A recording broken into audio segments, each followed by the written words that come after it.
안녕하세요. 반갑습니다. 보기보기 행복이와 함께 행복을 그리는 행복 디자이너 리카입니다.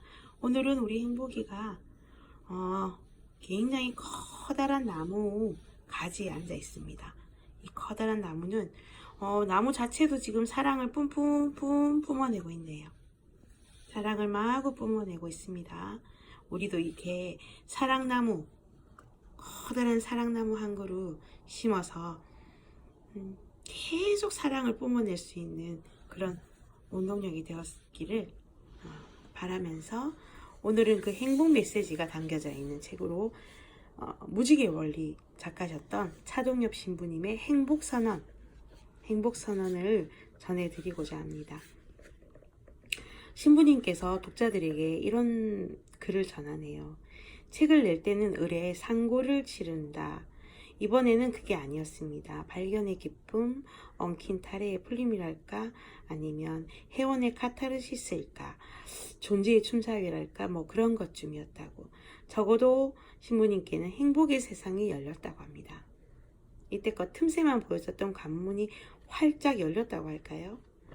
그래서 우리 모두에게 이렇게 행복의 문을 활짝 우리에게도 열 수 있는 기회를 이렇게 주십니다.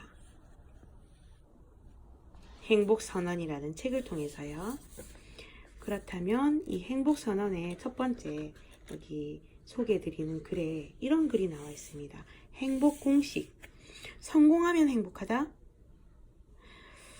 과연 20세기 최고의 영성가 토마스 머튼을 배출한 미국의 트라피스트 스토원에는 요즘 단기 스토원 체험 프로그램 참여 신청을 해놓고 기다리는 지원자들이 넘쳐난다고 합니다.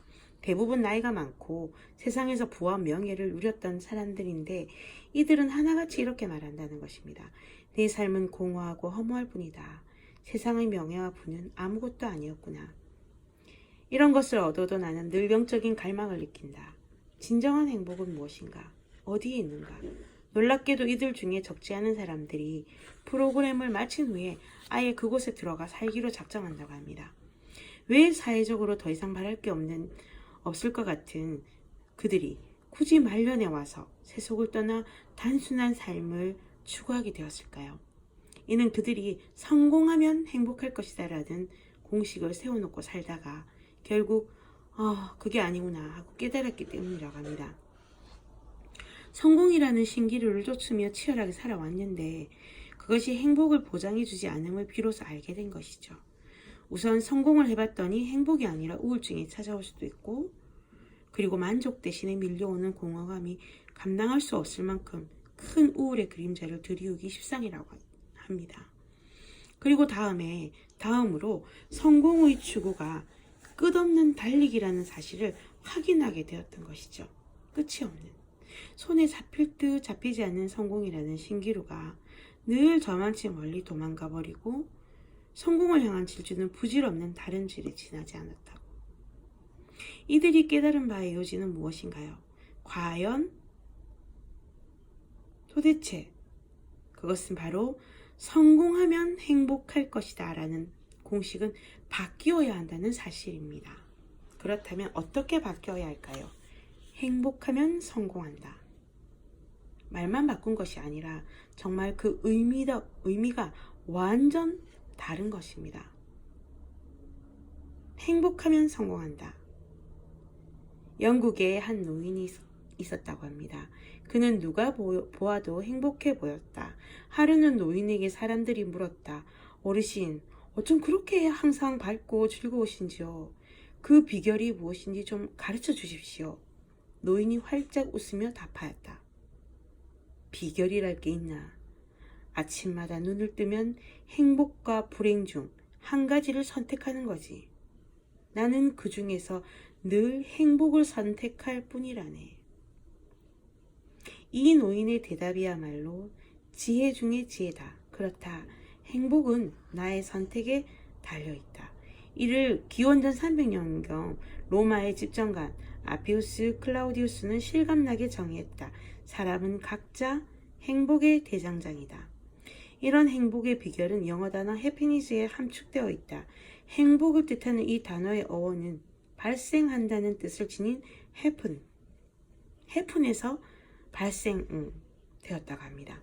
이는 행복은 발생되는 것이지 결코 쟁취되는 것이 아니라는 사실을 시사한다고 합니다. 결국 행복은 쟁취나 획득하는 것이 아니라 발생되고 창조되는 것이다. 획득은 어려워도 발생은 쉽다. 발생은 발상의 전환으로도 가능하기 때문이다. 지금 바로 미소 한번 지어보라. 큰 소리로 웃어보라. 행복한 분위기를 만들어보라. 다른 게 행복이 아니다. 바로 이러한 것들이 행복이다. 내가 주체가 되어서 발생시킬 수 있는 것. 그것이 행복인 것이다. 그 무엇도 내 허락 없이는 결코 나를 불행하게 만들 수 없다. 무지개 원리에서도 나왔죠. 어저께까지 전해드렸던 긍정의 힘에도 아침에 눈 뜨자마자 기쁘고 즐거운 일, 하루의 색깔을 전하라고 말씀드렸습니다. 많이 통하는 부분이죠, 그죠? 눈 뜨자마자 행복을 선택하는 거예요. 우울과 슬픔, 그런 불행을 선택하는 것이 아니라. 행복의 지혜를 보면 생각할 수 없다면은 생각을 배우라. 사실 이 세상에서 발생하는 모든 일들은 긍정적인 측면을 반드시 그 안에 지니고 있다.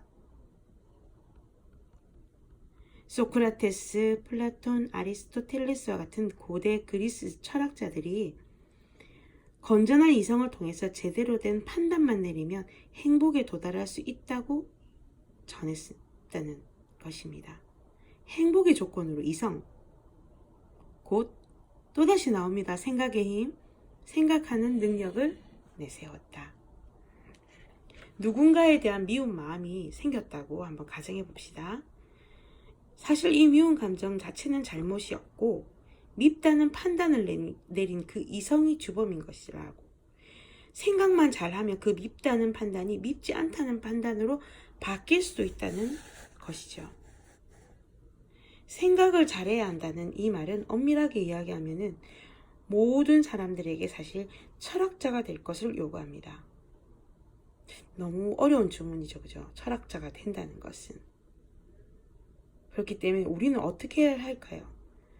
몸소 철학자가 되는 것이 어려울 바에야 차라리 정말 다 생각해 놓으신 그분들의 그 철학의 그 지혜를 빌려서 쓸 줄 아는 게 가장 어떻게 보면 지혜로운 방법이 아닐까 하고 신부님은 말씀하십니다.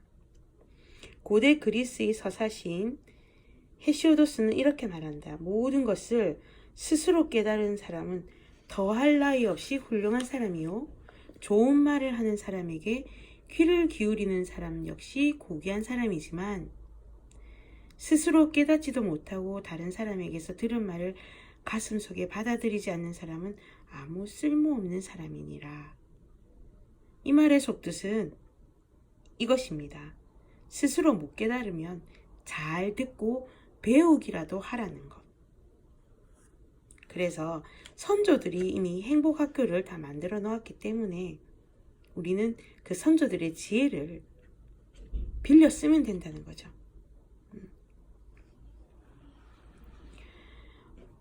한때 해적에게 붙잡혀서 노예로 팔리기도 했던 그리스의 위대한 철학자 디오게네스. 어느 날 그에게 손님이 찾아왔다. 바로 알렉산더. 완전 대왕이죠, 그죠? 그는 사람을 시켜 몇 번이나 디오게네스를 초청했으나 디오게네스는 만나주질 않았다. 결국 알렉산더 대왕은 직접 디오게네스를 만나러 길을 나섰다. 마침 디오게네스는 둥그런 나무통 안에 앉아 일광욕을 즐기고 있었다. 그와 한창 이야기를 나누던 중 알렉산더는 문득 디오게네스에게 물었다. 지금 내가 당신을 위해 해줄 수 있는 일은 무엇이요? 나는 당신이 원하는 것이라면 무엇이든 들어줄 수 있는데 말이오. 디오게네스가 답하였다. 그러시다면 제발 좀 비켜서서 폐하의 그림자를 치워주시겠습니까? 폐하의 그림자가 현재 해와 저 사이를 가리고 있습니다. 유명해져 버린 이 말은 이런 뜻이 아니었을까요? 나는 만족하다고. 나는 행복하다고. 그러니까 괜히 다른 거 나한테 주려고 하지 말라고. 나는 스스로 행복을 아는 사람이라 다른 게 필요 없다고. 이 일화가 전하는 행복의 비밀은 명료하다. 행복의 열쇠는 바로 만족이라는 것이다. 옛 철학자들의 이러한 통찰은 시대를 관통하여서 유효하다. 이렇게 만족이라는 기준도 우리 각자 모두에게 다를 수 있습니다. 너무나 다르겠죠. 그렇지만 오늘 주신 이 하루, 그리고